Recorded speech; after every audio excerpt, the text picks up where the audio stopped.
So to kick things off today, the love languages offer an explanation of how different people receive love. Last week we discussed the first two, which were physical touch and acts of service. Today we're getting real with a discussion on words of affirmation. Jessica Phillips is our relationship contributor, and she joins us now to talk about this. So what does it mean if our love language is words of affirmation? Well, it means that we receive emotional support and love when our spouse or our partner builds us up with their words. And there's different dialects. You can use kind words. You can use encouraging words. Encouraging words being, I really believe in you, Tatum. I really believe you can pull this show off every week. That's encouraging you to do something that your heart is already in.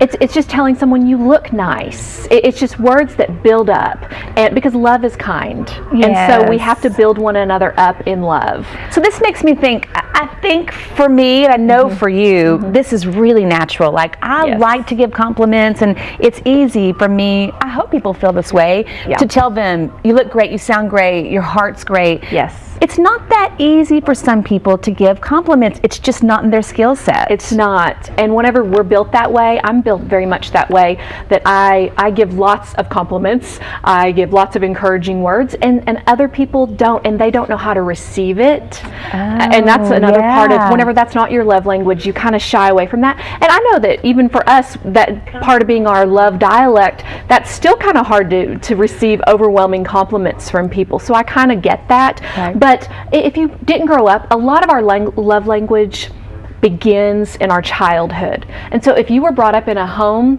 where affirming words were not part of your natural family life, your family environment, then you're probably not going to easily walk in that as an adult. Yeah. And so, but put all that aside, if you're married, your number one love language is your partner's number 5. Just the way we're attracted to each other. Just the way God puts us together, and it's how He grows us, because then an act of love is selfless. And so, if I didn't grow up in a home where words of affirmation were used, so what? That's what my spouse needs, and this is about their needs and them feeling loved. So I think this probably works also in the workplace some. Absolutely. I know we're talking about it in terms of love, but even when you're in the workplace, some employers need that same kind of affirmation. Absolutely. And anytime you're walking into situations where there's any type of confrontation, where something has to be dealt with, it is always best to lead with what that person has done well.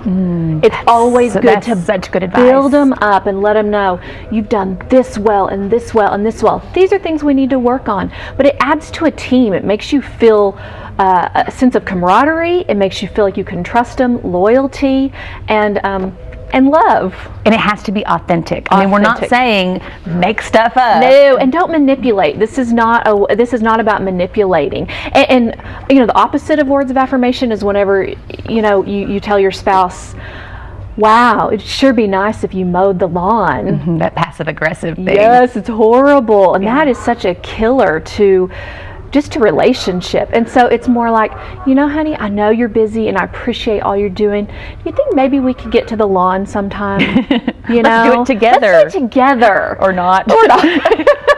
But it's the way that we ask. It's in the heart of the ask. It's not about manipulating, though. I love this. And maybe if you can't say the words, maybe you start with a note. That's or right. Surprise somebody that way. Yes. Great concept. Yeah, Gary Chapman says, get a notebook and write down words that are uplifting, and then just drop one on your spouse once a week. If that's their love language, just say, great job putting up the dishes tonight. I appreciate you doing that. Okay, you've used great, you've used appreciate. Those two can go in your notebook. Check them. But it will become a natural part of your vernacular over time. All right, Jessica, thank you so much for being here with us today. We love having you here. Thank you.